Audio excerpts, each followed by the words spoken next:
wa aklar riba, makan riba. Hidup adalah tolong menolong. Bahasa kerennya take and give katanya. Saling memberi dan saling menerima. Nabi mengajarkan man kuraba kurbatan min kurabid dunya karaballahu lahu kurbatan min kurabi yaumal qiyamah. Wallahu fi aunil abdi madamal abdu fi auni akhihi. Siapa yang meringankan beban dari beban-beban yang dirita seseorang di dalam kehidupan dunia, Allah akan meringankan bebannya daripada beban-beban yang harus dipikulnya di hari kiamat nanti. Wallahu fi aunil abdi madamal abdu fi auni akhihi. Allah senantiasa akan menolong seorang hamba selama hamba itu masih mau menolong saudaranya. Allah selalu akan menolong seorang hamba selama hamba itu masih mau menolong saudaranya. Apabila kita sudah berpangku tangan terhadap kesulitan orang lain, biasanya pun pada saat kita mendapat kesulitan, kita akan sulit juga memperoleh pertolongan.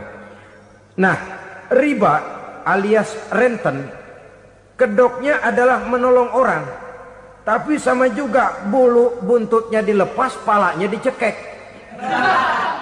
Menolong orang pada akhirnya menjadi beban bagi seseorang. Dan memang mencari orang-orang yang berada dalam posisi kesulitan. Biasanya di daerah-daerah di mana musim paceklik jadi lapangan kerja sulit, sedangkan urusan perut tidak bisa ditunda, akhirnya orang terjebak ke dalam rentenir, ke dalam riba, ke dalam renten. Bunga berbunga sehingga satu saat jumlah bunganya bisa lebih besar dari jumlah pinjaman pokoknya. Kemudian kalau juga ternyata tidak bisa dibayar, rumah jadi taruhan. Memang rumah satu-satunya, begitu rumah ditarik mulain camping. Bukankah pada akhirnya akan mewariskan kesengsaraan?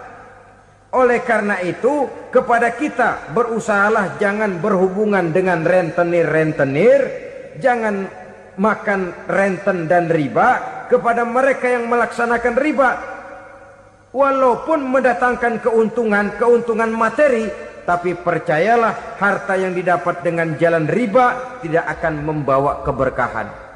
Manakala tidak membawa keberkahan, dia tidak akan mendatangkan ketenangan di dalam kehidupan kita. Oleh karenanya, memakan harta riba termasuk perbuatan yang merusak sendi-sendi kehidupan sosial, merusak kehidupan orang lain, merusak kehidupan masyarakat, tetangga, pergaulan dan sebagainya. Merusak akidah dan keimanan, merusak amal perbuatan yang sudah kita kerjakan, merusak sendi-sendi kehidupan sosial, pendek kata merusak segala hal di dalam kehidupan kita. Jauhilah olehmu 7 macam perkara yang merusak. Yang pertama, asyirku billah, menyekutukan Allah subhanahu wa ta'ala. Agama dimulai dari keyakinan, maka kehancuran agama selalu dimulai dari kehancuran keyakinan, iman atau akidah yang dimiliki oleh seseorang. Dan untuk menghancurkan nilai-nilai iman yang kita miliki ini, orang rasanya tidak akan menghantam kita dengan peluru kendali. Orang tidak akan mengirimkan nuklir ke sini. Orang tidak juga akan mengirimkan satuan militernya ke sini. Untuk menghancurkan nilai-nilai iman, dibanjiri kita dengan paham-paham yang merusak dan mendangkalkan akidah. Baik ia bernama materialisme, baik ia bernama sekularisme, baik ia bernama banjirnya maksiat dan munkarat, baik ia bernama banjirnya peradaban dan kebudayaan yang menghancurkan moral daripada anak-anak kita. Sedikit demi sedikit melenturkan dan melunturkan nilai-nilai keimanan kita untuk kemudian pada waktunya nilai iman itu akan bertukar dan berganti menjadi nilai syirik kepada Allah Subhanahu wa ta'ala. Atau pada sisi lain menjadikan yang selain Allah sebagai tujuan akhir daripada kehidupan kita. Sedangkan kita sama-sama maklum bahwa di dalam pandangan agama Islam, dosa yang tidak berampun, dosa yang terbesar, termasuk dalam kategori bapak moyangnya dosa, tidak lain adalah syirik, yakni menyekutukan Allah Subhanahu wa ta'ala. Pola penghancuran iman ini memang berstrategi. Ditawarkan kita kepada paham materialisme, paham kebendaan, di mana otak menempati urutan sebagai ranking pertama, Tuhan jatuh pada urutan kedua. Lalu menyusul kepada paham sekularisme, Allah dipisahkan dari seluruh kegiatan hidup ini, untuk pada gilirannya menjadikan yang selain Allah sebagai tujuan akhir daripada seluruh kegiatan hidup kita. Oleh karenanya, kewajiban menjaga nilai-nilai iman ini merupakan kewajiban yang mulia tetapi berat, tidak hanya untuk kita, tetapi juga bagaimana mewariskannya kepada anak-anak kita, generasi yang akan datang. Orang-orang tua bijaksana yang diceritakan di dalam Al-Quran, kalau sudah berpikir tentang anak-anaknya, pertanyaan yang paling mereka risaukan ialah, ma ta'buduna min ba'di. Anakku, kalau pada satu saat aku, ayahmu sudah tidak ada lagi di dunia ini, meninggalkan kamu semua, ma ta'buduna min ba'di, apa yang akan kamu sembah nak? Jikalau sekarang ayahmu masih mau ke masjid, masih mau melakukan rukuk dan sujud, masih beribadah menyembah Allah Subhanahu wa ta'ala, kalau orang tuamu sudah tidak ada, ma ta'buduna min ba'di, masihkah engkau mau datang ke masjid? Masihkah engkau mau rukuk dan sujud? Masihkah engkau mau menyembah Allah Subhanahu wa ta'ala? Pertanyaan ini yang dipikirkan oleh Nabi Yakub kepada putra-putranya. Pertanyaan ini yang diteruskan oleh Nabi Ibrahim kepada anak-anaknya. Pertanyaan ini yang diwariskan oleh generasi ulama salafus saleh kepada para generasi berikutnya. Bagaimana kita generasi sekarang? Kita orang-orang tua sekarang bukan berfikir ma ta'buduna min ba'di, malah yang kita fikirkan ma ta'kuluna min ba'di. Kalau bapak tidak ada nanti kamu makan apa nak? Perkara kamu nyembah apa, urusan nomor 18.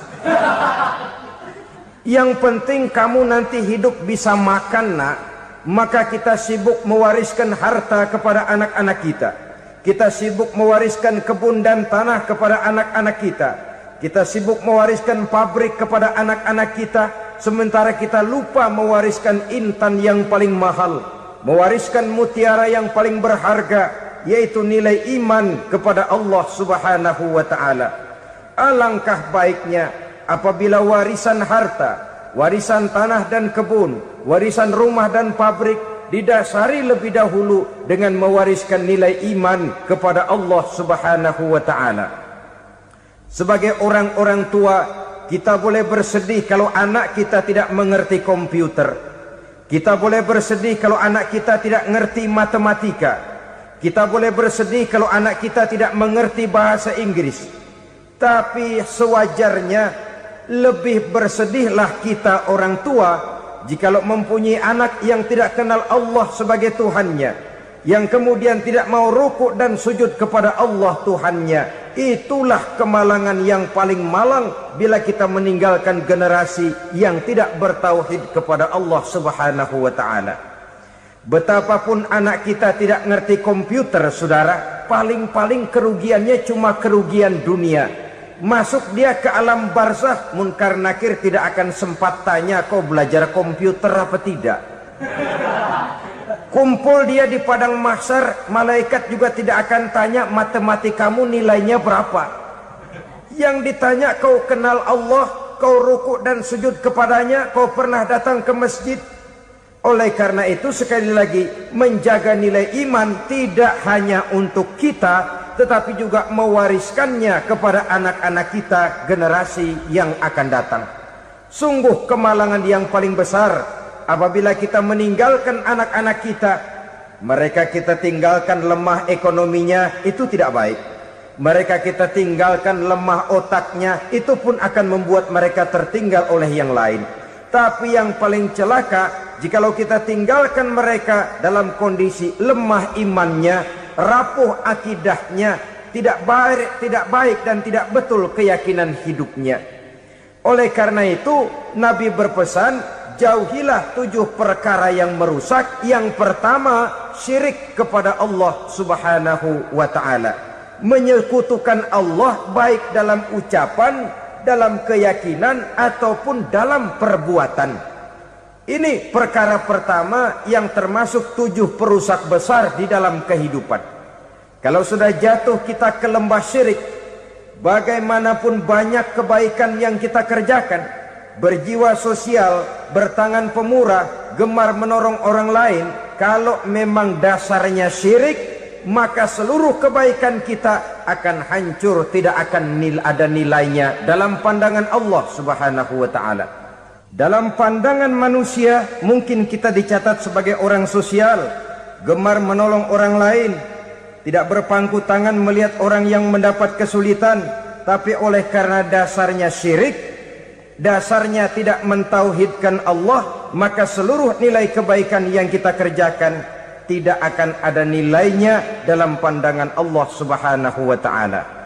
Maka jagalah iman kita, jangan sampai dihinggapi penyakit syirik yang bagaimana kecilnya sekalipun.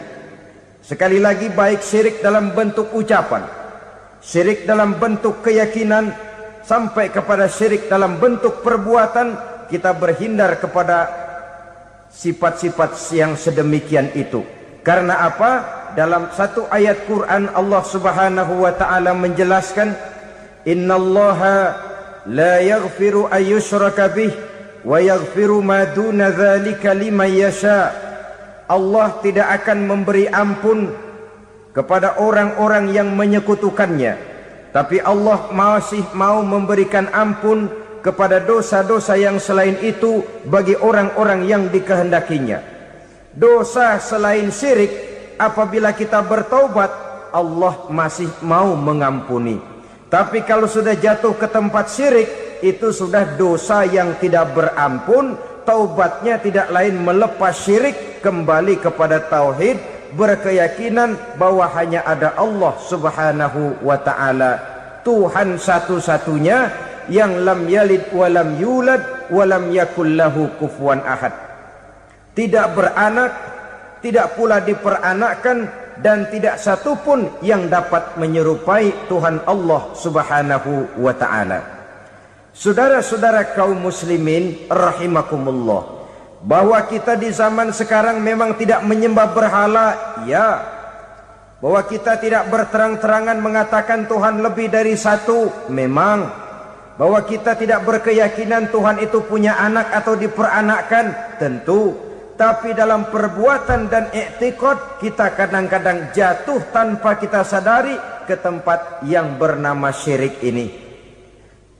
Oleh karenanya, di zaman di mana teknologi makin canggih, di mana kemajuan pembangunan makin menjangkau berbagai aspek kehidupan, diperlukan keseimbangan antara kemajuan fisik material dengan kemajuan mental spiritual. Apabila tidak ada keseimbangan, yang terwujud tentulah kepincangan, yang diawali dengan pincangnya cara kita berpikir, sehingga pada akhirnya akan mengarah kepada pincangnya cara kita berbuat dan bertindak di dalam kehidupan kita. Oleh karena itu Nabi berpesan, jauhilah sifat syirik, karena syirik merupakan dosa yang teramat besar. Ini sifat merusak yang pertama. Yang kedua, kata Nabi, wasihra, jauhilah sihir. Sihir ini juga termasuk perkara yang merusak kehidupan. Kita semua sama-sama maklum bahwa sihir sebenarnya bukan persoalan baru. Sejak sebelum datang Islam, sihir itu sudah ada. Di zaman Yunani kuno, sihir ada. Di zaman Mesir kuno, di zaman Cina kuno, dan yang lain-lain yang serba kuno, sihir itu sudah ada.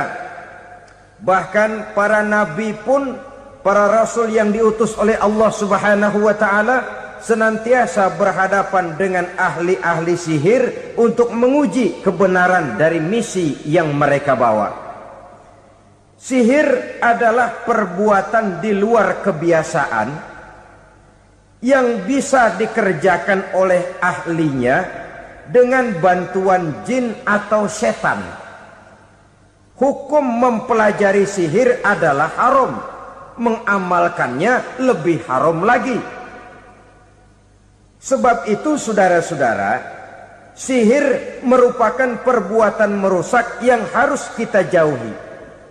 Ciri-ciri daripada perbuatan sihir, pertama, ia mengandung tipuan, bayangan khayal.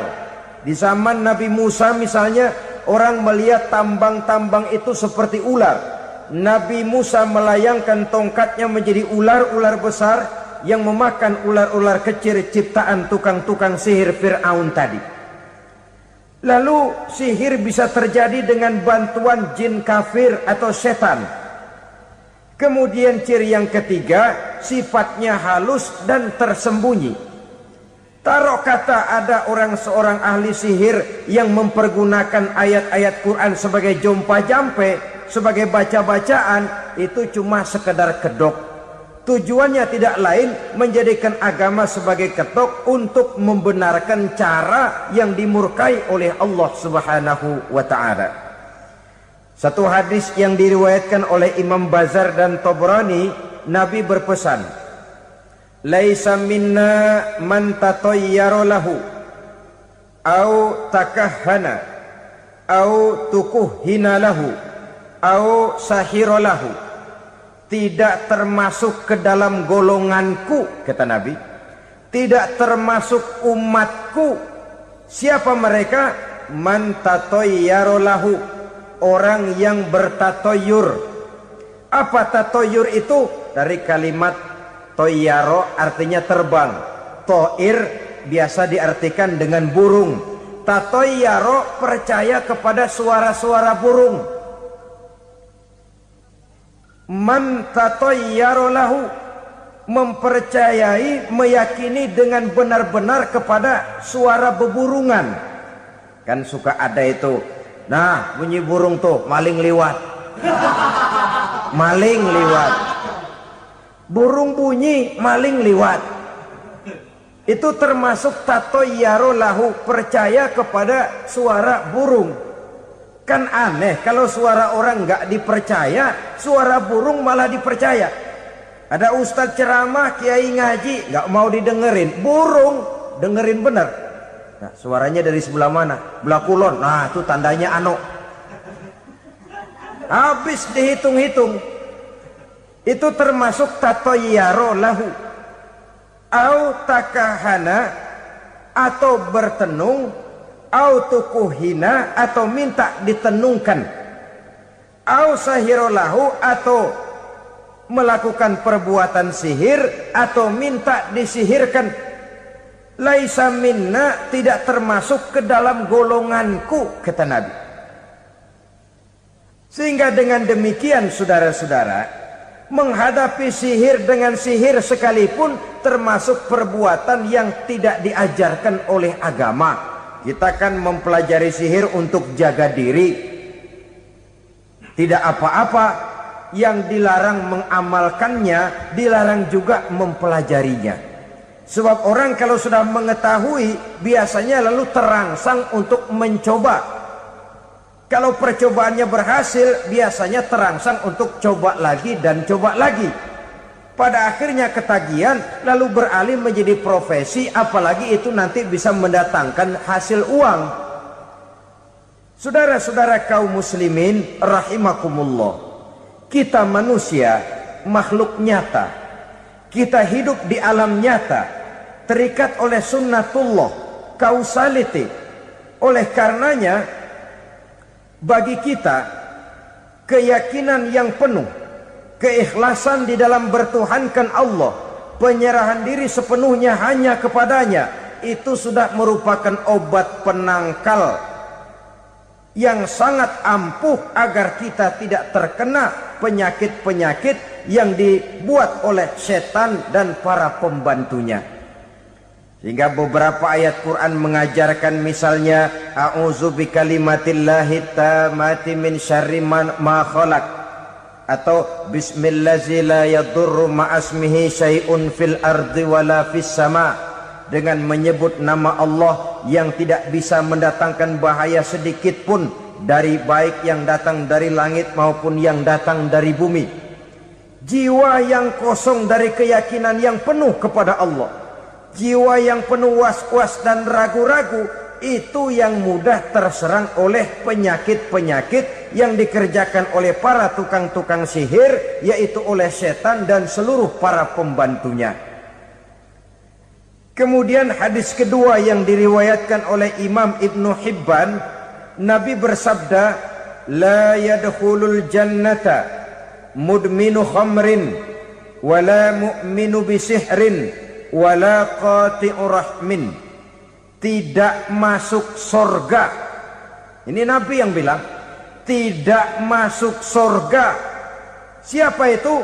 Pertama, mudminu khamrin, orang yang berkekalan dalam mabuk. Selalu mudminun itu sudah menjadi perbuatan rutinnya, tidak kapok-kapoknya, teler seumur hidup. Mudminu khamrin, tidak masuk surga orang yang selalu bermabuk-mabukan. Yang kedua, wala mu'minu bisihrin, orang mukmin tapi main sihir. Ini juga oleh Nabi diperingatkan, tidak akan masuk surga orang mukmin tapi suka main sihir. Wala qati'u rahmin, dan tidak juga orang yang memutuskan silaturahmi. Tiga macam manusia yang diperingatkan Nabi tidak akan masuk surga: orang yang selalu mabuk, orang mukmin yang main sihir, dan orang yang memutuskan silaturahmi. Saudara-saudara kaum muslimin rahimakumullah. Lalu orang berkata, kenapa dilarang kita bersihir? Padahal Rasul sendiri kan punya mukjizat. Nah, kita memang harus membedakan antara mukjizat dengan sihir. Dalam kehidupan agama kita kenal ada yang namanya mukjizat, ada yang namanya karomah atau keramat biasa diucapkan, ada yang namanya maunah, ada yang namanya irhas, ada juga yang namanya sihir. Kesemuanya ini berbeda, saudara-saudara. Yang dinamakan mukjizat itu khusus untuk para rasul saja. Satu kejadian luar biasa yang terjadi dilakukan oleh rasul atas izin dari Allah Subhanahu wa taala. Perbedaannya dengan sihir jelas. Sihir dari setan, mukjizat dari Allah. Sihir bisa dipelajari, mukjizat tidak. Sihir umumnya untuk maksud-maksud yang tidak baik, sedangkan mukjizat untuk memperkuat kebenaran yang disampaikan oleh para rasul dan ditentang oleh umatnya. Bahkan kafir Quraisy dahulu menganggap orang-orang ahli sihir itu berada dalam satu posisi yang hina, sehingga mereka mengatakan dan menuduh Nabi Muhammad sebagai tukang sihir. Tuduhan sebagai tukang sihir adalah tuduhan yang sangat aib dan hina. Di tengah masyarakat kufar jahiliyah, kedudukan tukang sihir dipandang sebagai kedudukan yang hina, sehingga mereka mengejek Nabi dengan sebutan tukang sihir. Jadi mukjizat hanya untuk Rasul saja. Kemudian karomah. Karomah ini asal kata dari karoma. kehormatan, kemuliaan yang diberikan Allah kepada hamba-hambanya yang rajin mendekatkan diri kepadanya.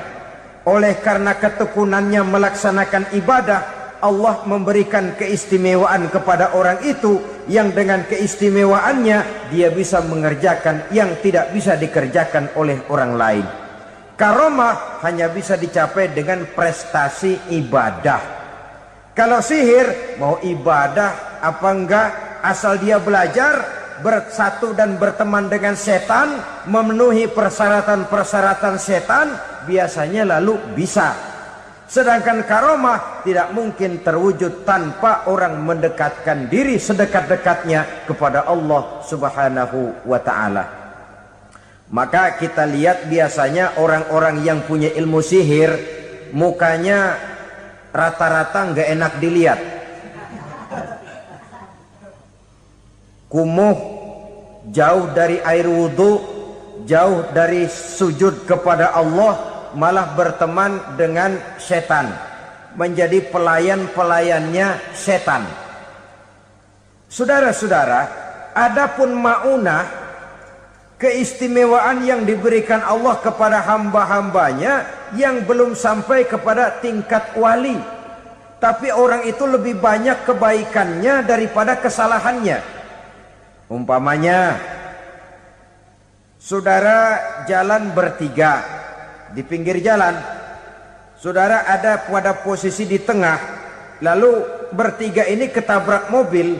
Menurut perhitungan saudara mati lebih dahulu, tapi terjadi hal yang aneh, dua teman saudara mati, saudara malah cuma luka dan lecet sedikit saja.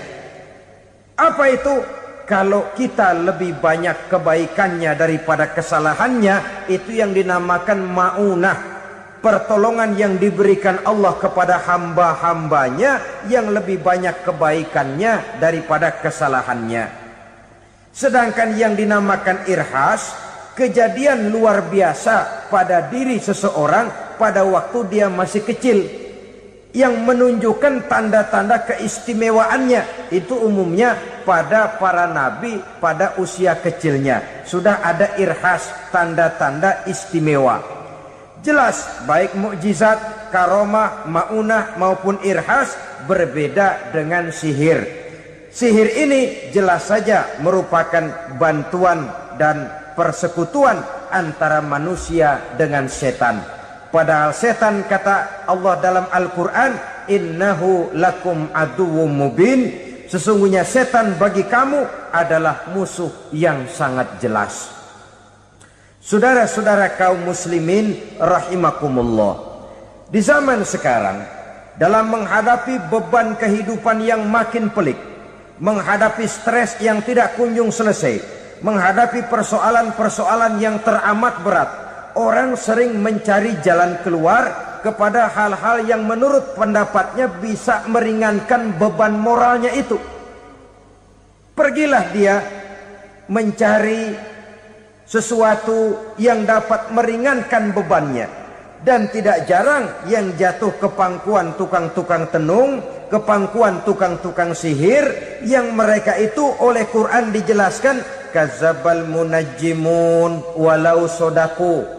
Tukang-tukang tenung, tukang-tukang sihir, mereka itu bohong walaupun benar.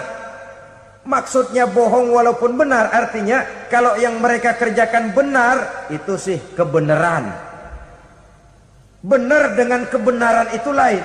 Kebenaran, kebetulan bisa, tapi tidak untuk selalu. Apalagi kalau itu sudah membahayakan kehidupan orang lain. Jadi oleh karena itu Nabi berpesan, jauhilah daripada sihir.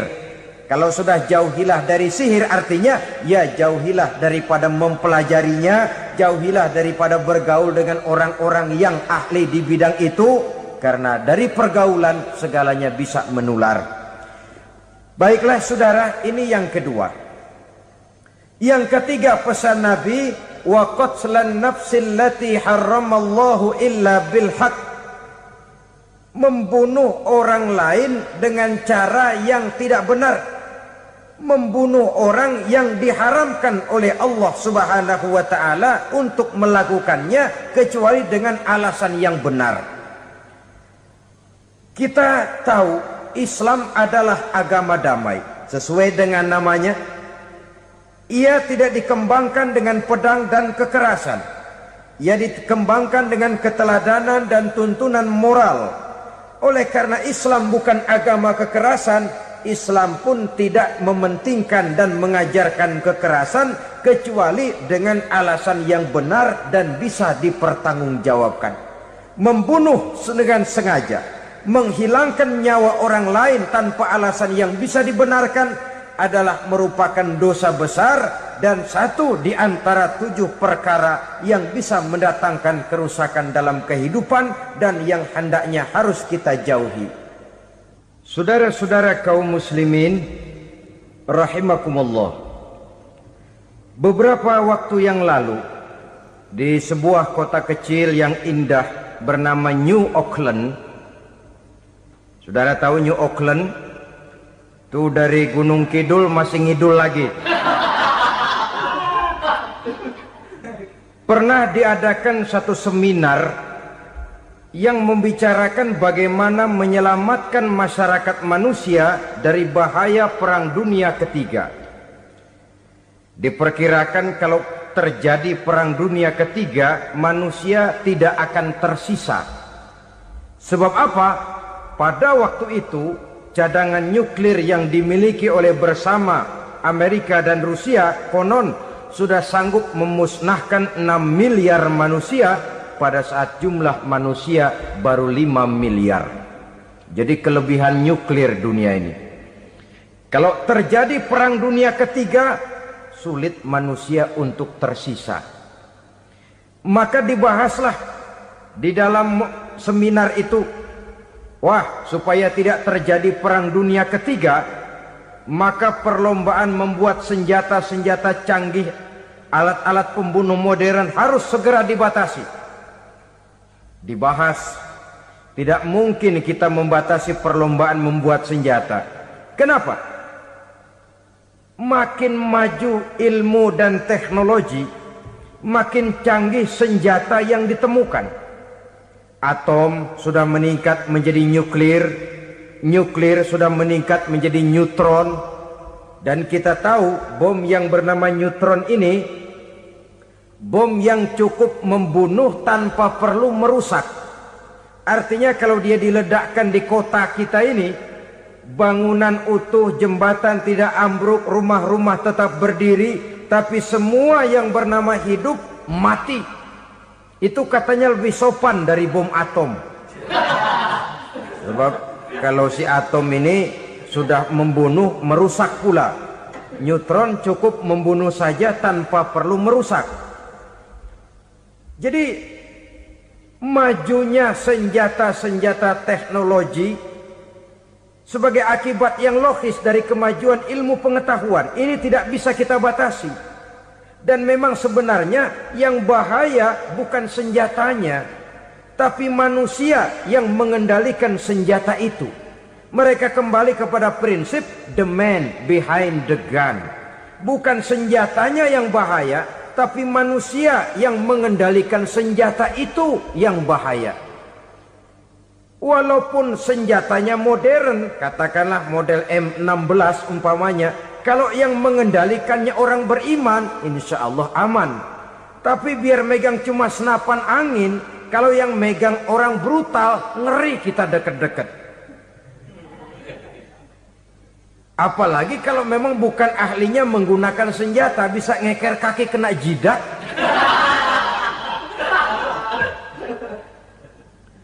Mereka kembali kepada prinsip lama yang tetap baru, bukan senjatanya yang harus dibatasi, manusia yang mengendalikan senjata itu yang perlu dibicarakan. Nah, kalau begitu, agar manusia tidak mempergunakan senjata sewenang-wenang, apa yang harus kita lakukan? Ya, manusianya harus bermoral.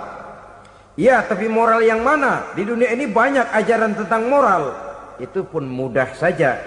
Di sini kan kita undang saja ahli dari berbagai agama untuk membicarakan konsep perdamaian menurut agamanya masing-masing. Baik, setuju itu, setuju. Maka tampillah para ahli agama, mereka kembali kepada prinsip moral daripada konsep yang terkandung di dalam ajaran agama untuk menegakkan perdamaian. Mula-mula naiklah ahli dari agama Hindu, dibacakan konsep perdamaian menurut ajaran agama Hindu, bahwa untuk damai manusia harus meninggalkan nafsu keduniaannya, menempuh samsara dan sebagainya untuk mencapai nirwana, menjauhi kemegahan dan kemewahan dunia. Ini lalu dibahas, rasanya juga tidak mungkin ini. Kemudian dari agama Nasrani, bahwa untuk damai manusia harus menciptakan sifat kasih sayang. Kalau ditampar pipi kiri, berikan pipi yang kanan. Kalau diberikan selendang, berikan baju. Nanti orang kasihan, lalu dia tidak akan nampar lagi. Ketika ini dibahas, ternyata rasanya pun tidak mungkin bisa diterima. Karena apa? Di zaman sekarang orang ditampar pipi kiri, dikasih pipi kanan. Bukan kasihan, gemes. Damai belum tentu, bonyok udah jelas. Lalu ketika dibacakan konsep perdamaian menurut Quran, di mana disampaikan ayat wa jazaa'u sayyi'atin sayyi'atun misluha faman afa wa aslaha fa ajruhu 'ala Allah.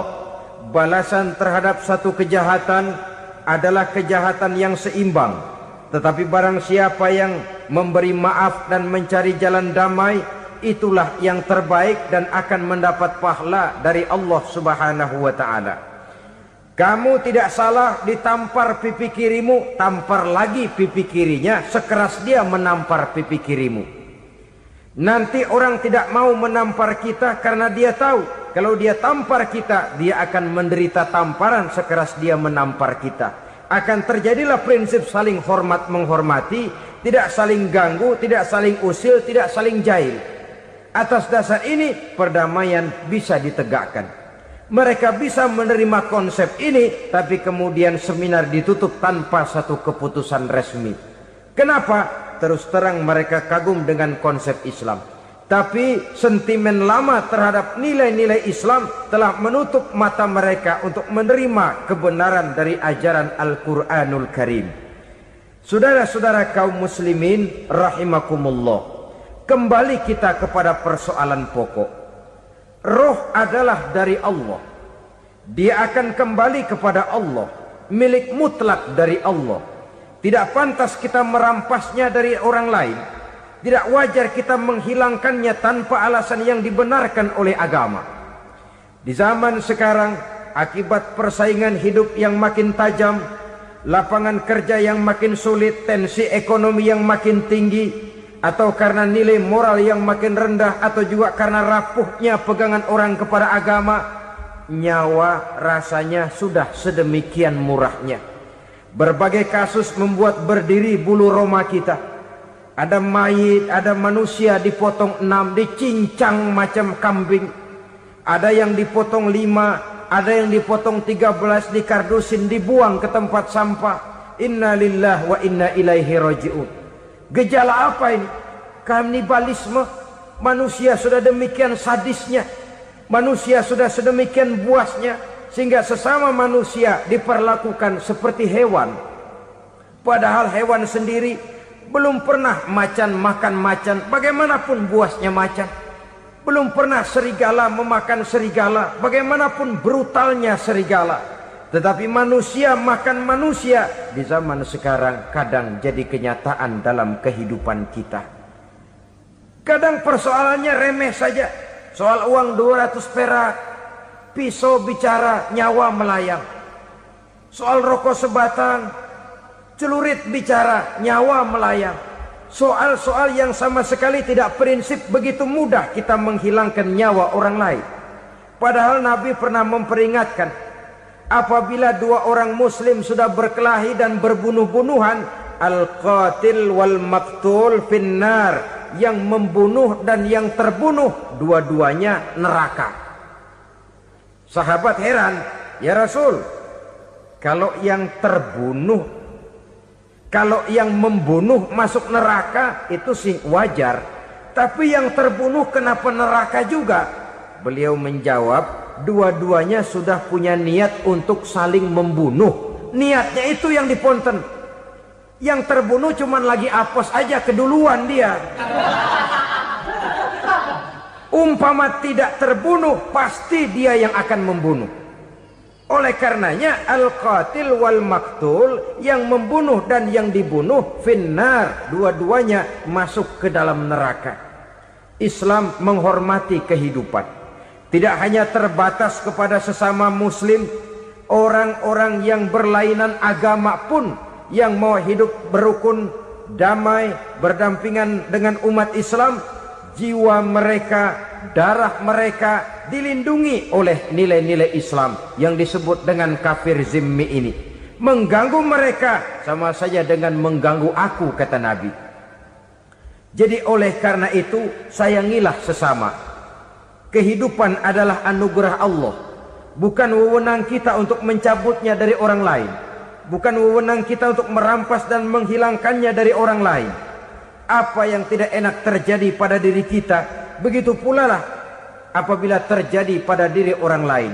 Sehingga Nabi mengatakan, la yu'minu ahadukum hatta yuhibba li akhihi ma yuhibbu li nafsihi. Belum dikatakan beriman seseorang kamu apabila dia belum mencintai saudaranya seperti ia mencintai dirinya sendiri. Apa yang enak dirasakan oleh orang lain, enak juga dirasakan oleh dia. Mengukur orang lain dengan diri sendiri. Kalau orang lain tanpa salah saya fitnah, kalau saya tanpa salah difitnah orang, enak apa enggak? Enggak, orang lain juga begitu. Kalau orang lain tanpa salah saya tempeleng kepalanya, enak apa tidak? Tidak. Orang lain juga begitu. Yang tidak enak terjadi pada diri kita, tentu tidak enak juga kalau terjadi pada orang lain. Mengukur orang lain dengan diri sendiri, sehingga tidak timbul sifat egois, tidak menari di atas bangkai orang lain, tidak mendirikan kebahagiaan di atas untayan air mata orang lain. Sehingga dengan demikian saudara-saudara, dia bisa menghormati kehidupan, menghormati orang lain sebagaimana dia ingin dihormati. Inilah perbuatan ketiga yang merusak, membunuh orang lain dengan yang diharamkan Allah tanpa alasan yang benar. Yang ketiga. Kemudian yang keempat, perbuatan merusak wa aklar riba, makan riba. Hidup adalah tolong menolong. Bahasa kerennya take and give katanya. Saling memberi dan saling menerima. Nabi mengajarkan, man kuraba kurbatan min kurabid dunia karaballahu lahu kurbatan min kurabi yaumal qiyamah. Wallahu fi aunil abdi madamal abdu fi auni akhihi. Siapa yang meringankan beban dari beban-beban yang dirita seseorang di dalam kehidupan dunia, Allah akan meringankan bebannya daripada beban-beban yang harus dipikulnya di hari kiamat nanti. Wallahu fi aunil abdi madamal abdu fi auni akhihi. Allah senantiasa akan menolong seorang hamba selama hamba itu masih mau menolong saudaranya. Allah selalu akan menolong seorang hamba selama hamba itu masih mau menolong saudaranya. Apabila kita sudah berpangku tangan terhadap kesulitan orang lain, biasanya pun pada saat kita mendapat kesulitan, kita akan sulit juga memperoleh pertolongan. Nah, riba alias renten, kedoknya adalah menolong orang, tapi sama juga bulu buntutnya dilepas, palanya dicekek. Menolong orang pada akhirnya menjadi beban bagi seseorang. Dan memang mencari orang-orang yang berada dalam posisi kesulitan. Biasanya di daerah-daerah di mana musim paceklik, jadi lapangan kerja sulit, sedangkan urusan perut tidak bisa ditunda. Akhirnya orang terjebak ke dalam rentenir. ke dalam riba, ke dalam renten, bunga berbunga, sehingga satu saat jumlah bunganya bisa lebih besar dari jumlah pinjaman pokoknya. Kemudian kalau juga ternyata tidak bisa dibayar, rumah jadi taruhan. Memang rumah satu-satunya, begitu rumah ditarik mulain camping. Bukankah pada akhirnya akan mewariskan kesengsaraan? Oleh karena itu, kepada kita berusahalah jangan berhubungan dengan rentenir, jangan makan renten dan riba. Kepada mereka yang melaksanakan riba, walaupun mendatangkan keuntungan materi, tapi percayalah harta yang didapat dengan jalan riba tidak akan membawa keberkahan. Manakala tidak membawa keberkahan, dia tidak akan mendatangkan ketenangan di dalam kehidupan kita. Oleh karenanya, memakan harta riba termasuk perbuatan yang merusak sendi-sendi kehidupan sosial, merusak kehidupan orang lain, merusak kehidupan masyarakat, tetangga, pergaulan, dan sebagainya. Yang kelima, wa akla malil yatim, memakan harta anak yatim dengan cara yang zalim. Nih, memang lezat. Anak yatim itu nggak tahu urusan apa-apa. Kita diamanahkan untuk mengurusinya. Kadang-kadang dibentuklah panitia penyantunan yatim piatu. Yatimnya mah tetap kelaparan, panitianya yang pada gendut.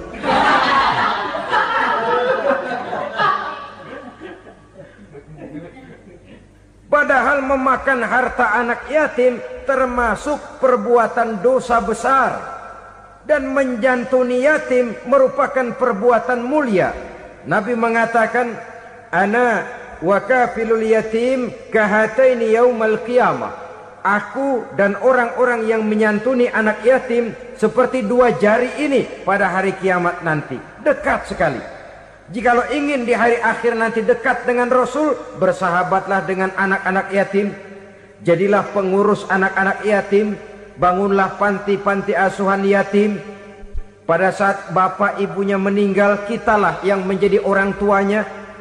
Bahkan sedemikian besar perhatian Islam terhadap anak-anak yatim ini, sehingga Quran memberikan peringatan, ara'aital ladzi yukadzibu bid-din fadzalikal ladzi yad'ul yatim wa la yahuddu ala ta'amil miskin. Tahukah kamu siapa orang yang mendustakan agama, beragama tapi dianggap dusta, solatnya dusta, puasanya dusta karena agamanya sudah berdusta. Siapa mereka? Fazalikal ladzi yad'ul yatim, orang yang menyia-nyiakan anak yatim, wala yahuddu ala ta'amil miskin, dan tidak pernah memberi makan kepada orang-orang yang menderita kemiskinan. Menyia-nyiakan, meninggalkan anak yatim termasuk perbuatan yang divonis kita sebagai orang yang mendustakan agama.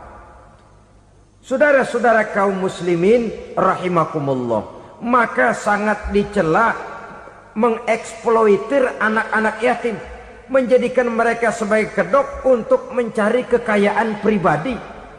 Tetapi jikalau ikhlas, ganjarannya sangat besar, nilai pahalanya sangat besar. Menyantuni yatim tidak hanya setahun sekali. Kalau Muharram pakai istilah lebaran yatim, dibentuklah panitia, diberilah beras, uang 4-5 ribu rupiah, alhamdulillah. Tapi jangan lupa, si yatim tidak hidup cuma satu hari. Dia tidak hidup cuma di bulan Muharram saja, dia hidup 12 bulan dalam setahun. Sebagaimana anak-anak yang lain, dia juga berhak punya masa depan. Dia juga berhak menikmati bangku sekolah. Dia berhak mengenyam arti dan makna pendidikan. Dia berhak membekali diri dengan ilmu dan pengetahuan, seperti halnya anak-anak yang lain. Maka kita yang diberikan keluasan oleh Allah, ingatlah itu, bersahabatlah dengan anak-anak yatim, santuni mereka. Perkara setahun sekali di bulan Muharram, alhamdulillah, itu bagus, bin Thayyib alias baik. Tapi tentu dan tentu sekali lagi, si yatim tidak hanya hidup di bulan Muharram. Dia hidup 12 bulan dalam setahun. 24 jam dan di dalam sehari. Oleh karenanya menyia-nyiakan mereka pada saat posisi kita memang mampu akan memojokkan kita dalam satu posisi di mana kita dianggap sebagai orang yang mendustakan agama, memakan harta anak yatim dengan cara yang zolim. Bapaknya udah meninggal, kebunnya lebar, anaknya dikelecehin. Nah, dah kamu nggak usah pusing, nanti saya yang ngurus. Akhirnya bukan ngurus, nguras. Si yatim mungkin tidak tahu bahwa dia disia-siakan, haknya diambil, miliknya dizolimi. Tapi Allah yang akan membalasnya dengan seadil-adilnya. Maka makan harta anak yatim biasanya balasannya tokcer bin paten. Nggak banyak selang tempo itu, nggak percaya cobain dah. Nyobain aja kan nggak bayar, umpama. Memakan harta anak yatim dengan cara yang zolim, ganjarannya biasanya kontan. Kenapa? Ratapan si miskin, untayan air matanya, jeritan kepedihan hatinya, membuka pintu langit, permohonannya diijabah, getaran hatinya didengarkan oleh Allah. Maka balasannya biasanya kontan, spontan, tidak menunggu waktu terlalu lama. Itu di dunia, belum lagi di akhirat nanti. Bukankah dalam riwayat Mi'raj diceritakan Nabi melihat di neraka itu orang perutnya sebesar rumah. La haula wala quwata. Itu perut kayak rumah, bagaimana jalannya tuh orang. Dan memang gak jalan, diseret-seret oleh malaikat di neraka itu. Hancur perutnya, amburadul itu perut. Berantakan isinya, dibulatkan lagi, diseret lagi, hancur lagi, dibulatkan lagi. Sampai Nabi tanya, orang itu begitu berat siksanya kenapa ya Jibril? Itu Muhammad, waktu di dunia dulu rakus banget makan harta anak yatim. Begitu vonisnya, begitu menyedihkan nasibnya di akhirat. Tapi di dunia pun ketidakberkahan itu sudah membayangi kehidupannya. Oleh karena itu, kepada saudara-saudara yang mendapat titipan anak yatim, berbahagialah, karena semulia-mulia rumah adalah rumah yang di dalamnya ada anak yatim yang disantuni. Sehina-hina rumah adalah rumah di mana di dalamnya ada anak yatim yang disia-siakan. Begitu kata Nabi kita. Rumah yang paling mulia dalam pandangan Allah, rumah yang di dalamnya ada anak yatim yang disantuni. Rumah yang paling hina dalam pandangan Allah, rumah yang di dalamnya ada anak yatim yang nasibnya disia-siakan. Berbahagialah saudara apabila menjadi penyantun anak-anak yatim, pelindung mereka, sehingga mereka mempunyai masa depan sebagaimana anak-anak lainnya. Rasulullah sendiri sedemikian peka terhadap keadaan anak-anak yatim karena beliau sendiri memang mengalami. Umur 6 bulan dalam kandungan ibu, beliau sudah ditinggalkan oleh ayahnya. Pada saat berusia 6 tahun, ibu sudah meninggal. Yatim piatu dalam usia di mana beliau sedang perlu belas kasih seorang ibu dan pengertian seorang bapa. Kepekaan itu lalu timbul, bahkan kemudian sampai kepada beliau berkata, aku dan orang yang menyantuni anak yatim seperti jari tengah dan jari telunjuk di hari akhirat nanti. Sedemikian dekatnya. Baiklah ya, jadi yang kelima, memakan harta anak yatim. Jauhi karena ini perbuatan yang merusak.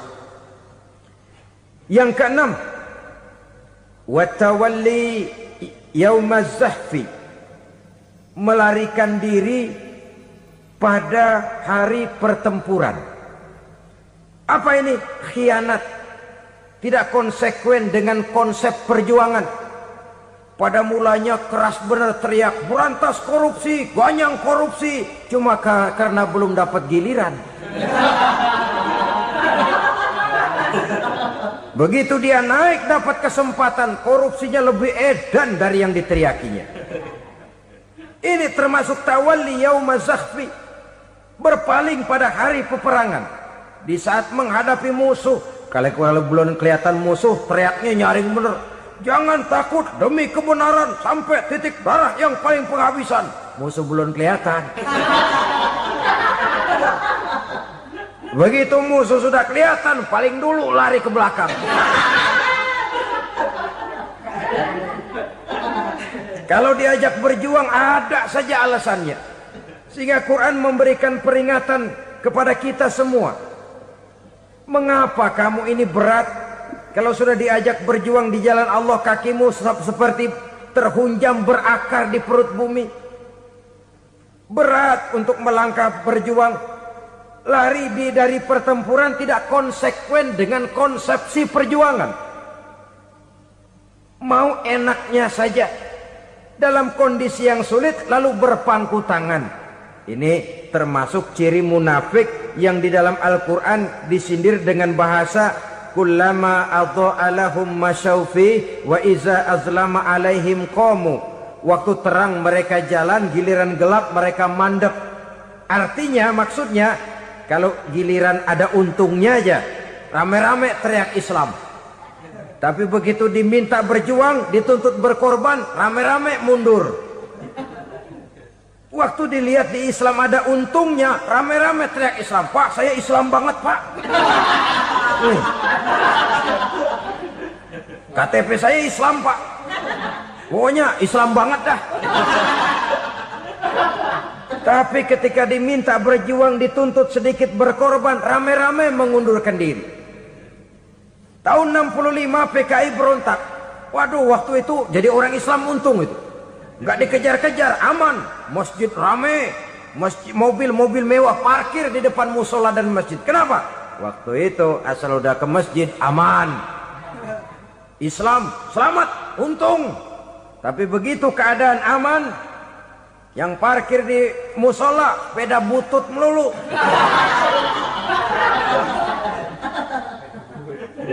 Waktu terang mereka jalan, waktu gelap mereka berhenti.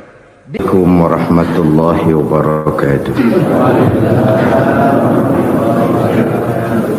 Alhamdulillahi rabbil alamin. Wa bihi nasta'inu ala umuri dunya waddin. Salatu wassalamu ala asyrafil anbiya wal mursalin.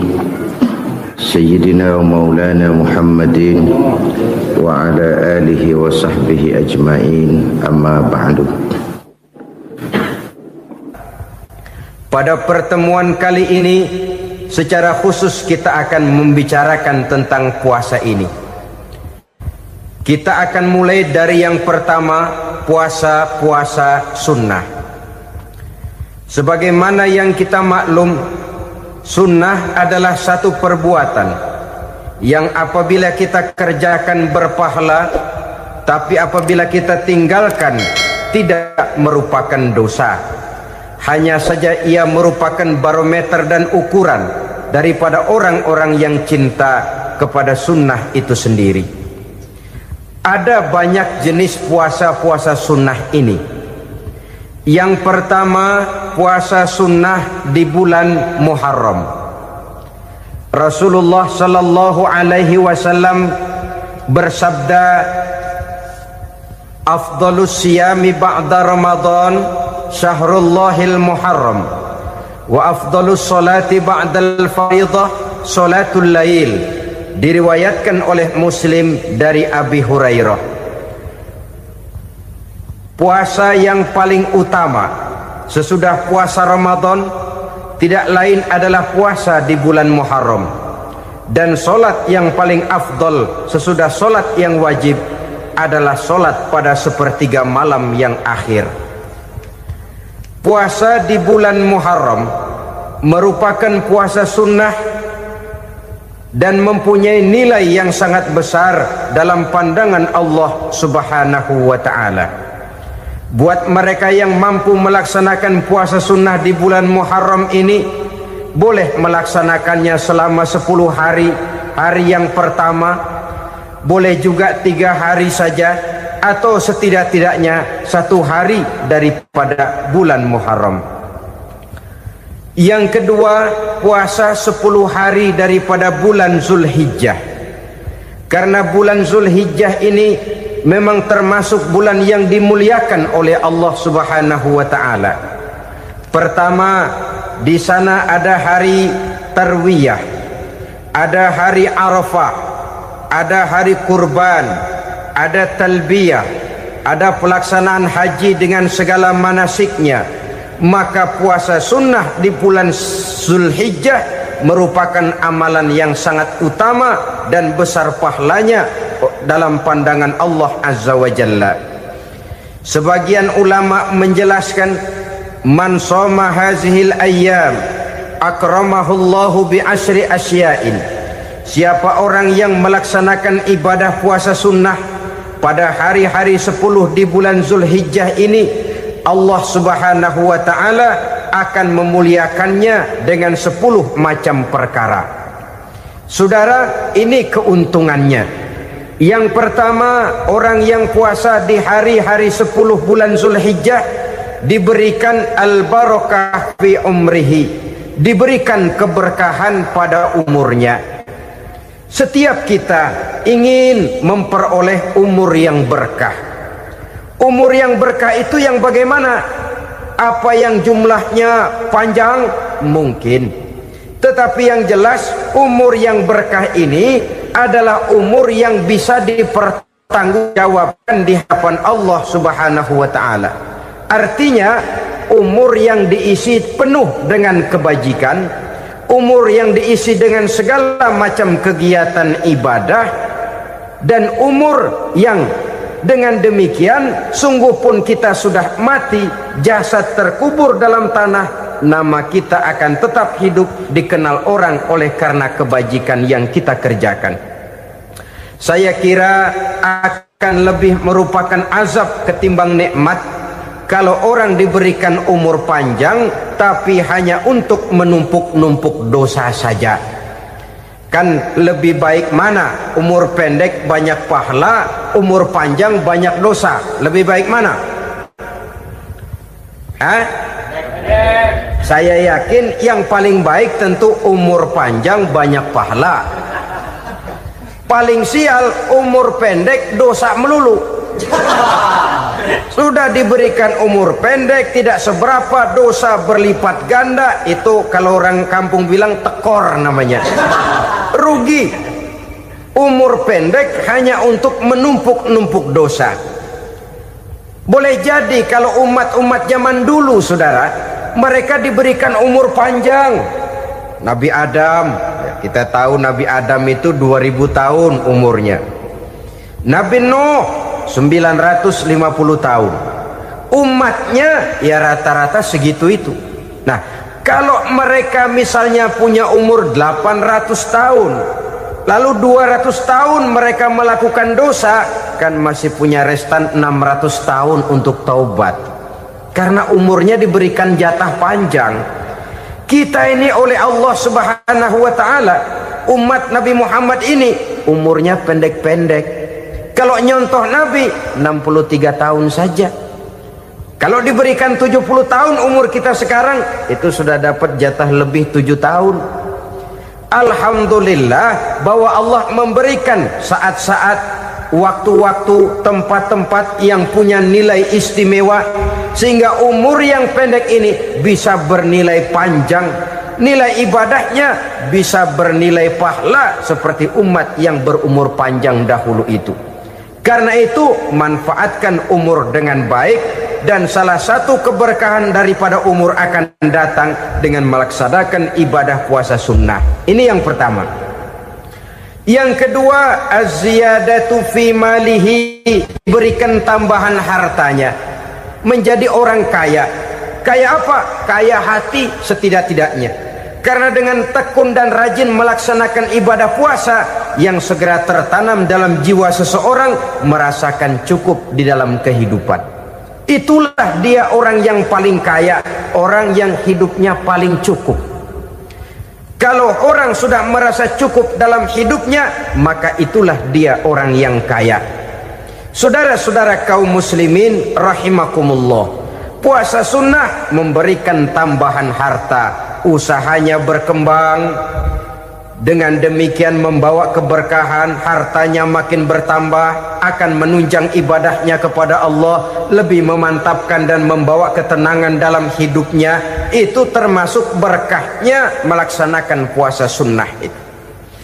Yang ketiga, al-hifzu fi iyalihi, diberikan penjagaan, perlindungan terhadap keluarganya, anaknya sehat, sanak famili dan handai tolannya terjaga dan terpelihara dari segala malapetaka, dari segala mara bahaya, kesehatannya terjamin dan terpelihara. Itu sudah merupakan modal yang sangat besar di dalam kita mengarungi kehidupan.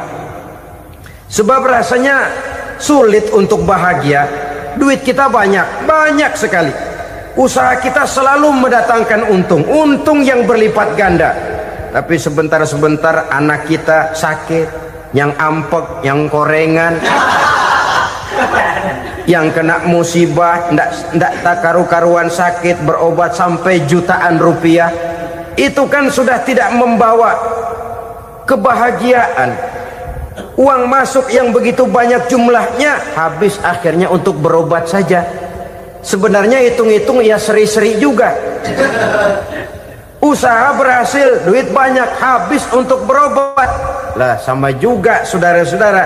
Jadi dengan demikian, biar duit kita banyak, asal keluarga pada sehat saja, udah enak bener itu. Duit banyak, ekonomi cukup, keluarga sehat, nikmat rasanya menjalani kehidupan ini. Yang kiamat sudah duit kagak barang seperak, keluarga ampek semua. Kiamat sudah.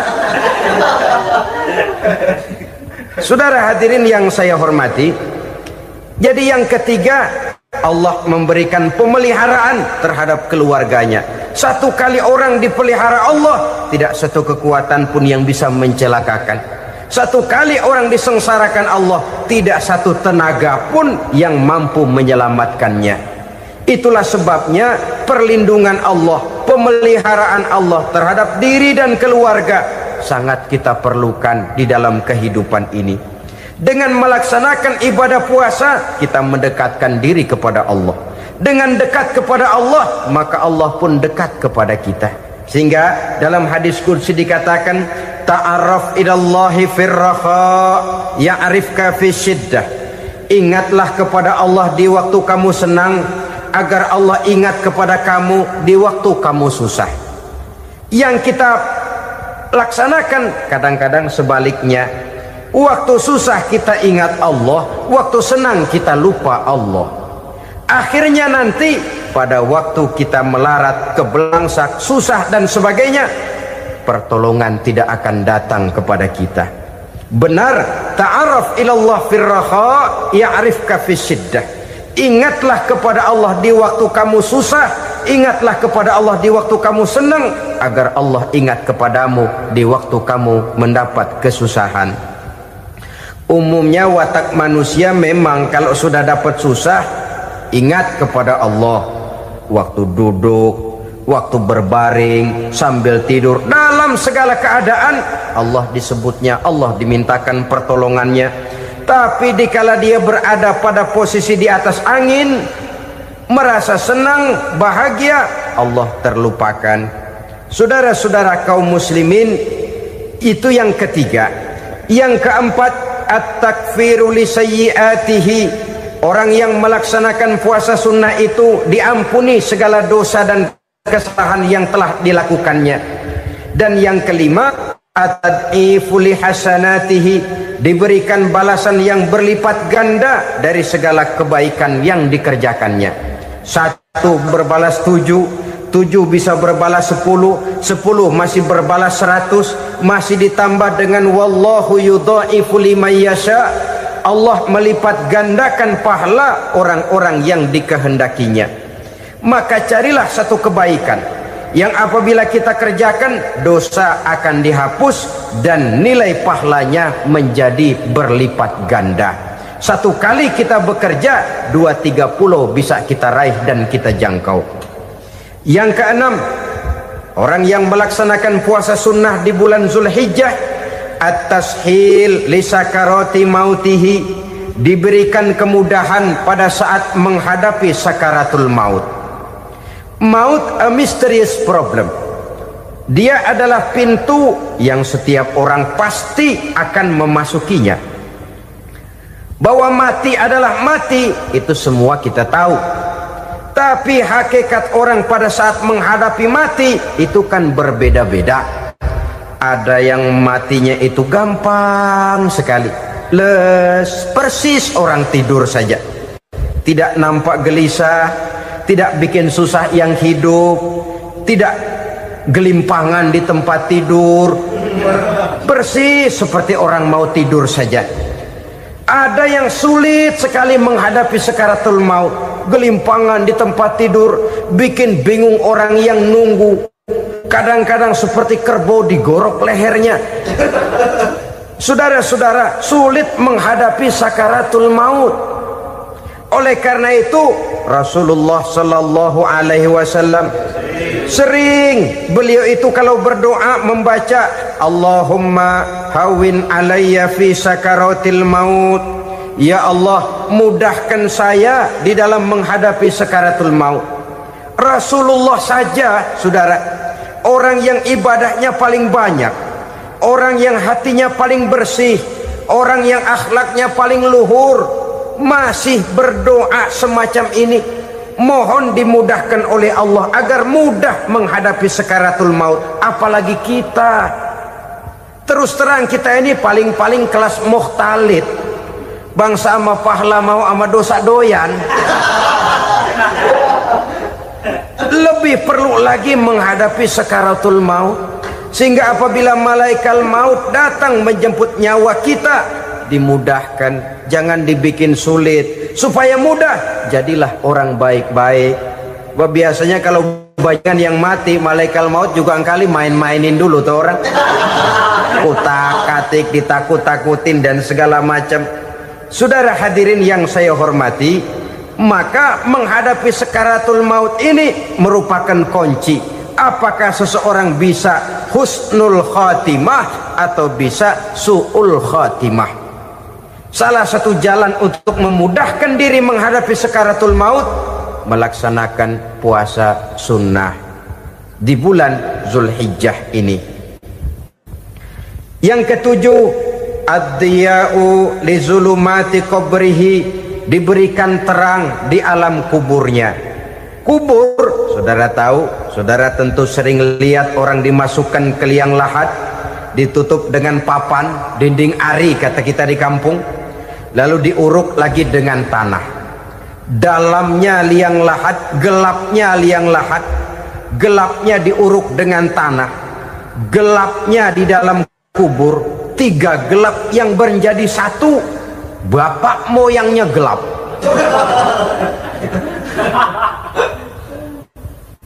Puasa sunnah ini merupakan terang di alam kubur kita nanti. Yang kedelapan, at-tasqil limizanihi, diberikan keringanan pada timbangan di hari akhirat nanti. Bahwa setelah dibangkitkan dari kubur, setiap kita akan menghadapi perhitungan, akan ditimbang segala macam kebaikan dan segala macam kejahatan yang pernah kita lakukan di dalam kehidupan. Orang yang melaksanakan ibadah puasa sunnah, at-tasqilu limizanihi, diberikan keringanan timbangan hari akhiratnya nanti. Yang kesembilan, an-najah minal bala, diberikan keselamatan dari segala macam bencana. Dan yang kesepuluh, as-su'ud ala darajatihi, diberikan ketinggian, naik derajatnya. Derajat di dunia, lebih-lebih lagi derajat di akhirat nanti. Ini keutamaan yang diberikan Allah Subhanahu wa ta'ala kepada mereka yang melaksanakan ibadah puasa 10 hari di bulan Zulhijjah menurut penjelasan sebagian dari para ulama kita. Jadi setelah puasa Muharram ada lagi puasa Zulhijjah. Kemudian puasa sunnah yang ketiga, puasa sunnah pada hari Senin dan hari Kamis. Apa sumber hukumnya? Diriwayatkan oleh Imam Muslim dari Abi Qatadah, Rasulullah Shallallahu Alaihi Wasallam ditanya tentang puasa pada hari Senin. Kenapa Rasul melakukan itu? Beliau menjawab, zalika yaumu wulidtu fihi wa yaumu bu'istu au unzila alayya fihi. Hari Senin itu adalah hari di mana aku dilahirkan dan hari di mana aku dibangkitkan. Wahyu pertama turun kepadaku pun pada hari itu. Maka sunnah melaksanakan puasa pada hari itu. Adapun hari Kamis, ada hadis yang diriwayatkan oleh Imam Turmuzi dari Abi Hurairah, Nabi bersabda, tu'radul a'malu yaumul isnaini wal khamisi fa uhibbu ay yu'radu amali wa ana sha'im. Disetor amal setiap manusia pada hari Senin dan pada hari Kamis. Maka aku ingin, kata Nabi, agar pada saat amalku disetor itu aku sedang puasa. Jadi malaikat itu menurut riwayat ini mencatat dan menyetorkan catatan amalan seseorang pada hari Senin, hari Kamis. Tiap hari Senin amalan kita disetor oleh malaikat. Catatan terakhir tentu yang sedang kita kerjakan, sehingga yang masuk daftar, saya tinggalkan orang ini, dia sedang puasa, karena naik catatan amalnya pada hari Senin. Kamis diangkat lagi, catatan paling akhir, saya tinggalkan orang ini, dia sedang puasa. Itu makna fa uhibbu ayyurada amali wa ana shaim. Aku senang kalau pada saat amalku disetor, catatan paling akhir aku lagi puasa. Satu keistimewaan. Alangkah celaka tiap amalan disetor kita sedang berbuat jahat. Senin, Kamis, teler, mabok, judi. Tiap amalan disetor, catatan akhirnya saya tinggalkan si fulan lagi teler. Laporan Senin. Kamis laporan lagi, saya tinggalkan si fulan lagi mirit kartu. Saudara hadirin yang saya muliakan, alangkah jeleknya catatan kita. Oleh karena itu sunnah puasa pada hari Senin dan hari Kamis. Ini amalan sunnah, saudara-saudara. Dan oleh karena ini amalan sunnah, sebagian ulama memberikan penjelasan, walaupun lupa niat, kalau sudah malam itu lupa niat, boleh niatnya sudah siang puasa sunnah ini, dengan catatan dari pagi belum makan apa-apa. Malam saudara lupa, tahu-tahu ingat ini hari Senin, ini hari Senin, dah jam 10, niatlah jam 10 itu, sah puasanya asal dari pagi belum makan apa-apa. Tapi kalau sudah dapat 2 piring baru niat, jam 10 itu lain, ngojek namanya. Jadi puasa sunnah yang ketiga, puasa pada hari Senin dan hari Kamis. Yang keempat, puasa jenis sunnah yang keempat, puasa 6 hari di bulan Syawal. Diriwayatkan oleh Imam Muslim dari Abi Ayyub bahwa Nabi bersabda, man shoma ramadhana summa atba'ahu sittan min Syawal kana kasyamid dahri. Barang siapa yang berpuasa di bulan Ramadan kemudian diikutinya dengan 6 hari di bulan Syawal, maka dia seolah-olah seperti orang yang berpuasa 1 abad lamanya.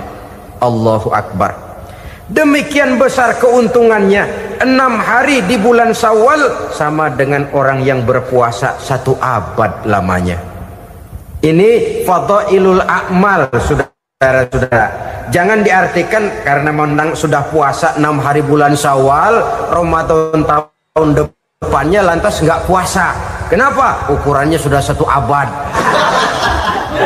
Bukan itu pengertiannya. Ini mendorong orang memberikan ganjaran pahala yang sedemikian besar. 6 hari setelah Ramadan, artinya di bulan Syawal. Tidak pada hari pertama Syawal karena haram hukumnya berpuasa pada hari fitri itu. 6 hari di bulan Syawal. Tinggal lihat yang mampunya saja. Boleh berurutan, boleh tidak berselang-seling, boleh, asal saja jumlahnya 6 hari selama masih bulan Syawal itu. Hari ini 3 hari lagi, 4 hari lagi, diselang-seling atau berurutan, itu juga lebih baik. Puasa sunnah 6 hari daripada bulan Syawal. Kemudian yang kelima, puasa sunnah 3 hari pada setiap bulan. 3 hari pada setiap bulan. Diriwayatkan oleh Imam Bukhari dan Muslim dari Abi Hurairah. Abi Hurairah bercerita, "Ausani khalili sallallahu alaihi wasallam bisalasin." Kekasih saya Rasulullah berwasiat kepada saya, memesankan benar-benar kepada saya untuk melaksanakan 3 amalan yang terpuji. Pertama, siyamu salasati ayyamin min kulli syahrin. Puasa 3 hari dalam setiap bulan. Ini wasiat yang pertama. 3 hari pada setiap bulan. Tidak peduli bulan apa saja. Dalam artian ya bulan menurut perhitungan Islam ya. Muharram, Safar, Rabiul Awal, Rabiul Tsani, Jumadal Ula, Jumadil Akhir, Rajab, Sya'ban, Ramadan, Syawal, Zulqa'dah, Zulhijjah dan selanjutnya. 3 hari pada setiap bulan. Tanggalnya tanggal berapa saja. Lebih utama pada yang disebut Yaumul Bid, yaitu hari-hari di mana bulan menunjukkan purnama. Tanggal 13, tanggal 14 dan tanggal 15 pada setiap bulannya itu disunahkan melaksanakan puasa. Itu wasiat pertama, puasa 3 hari pada setiap bulan.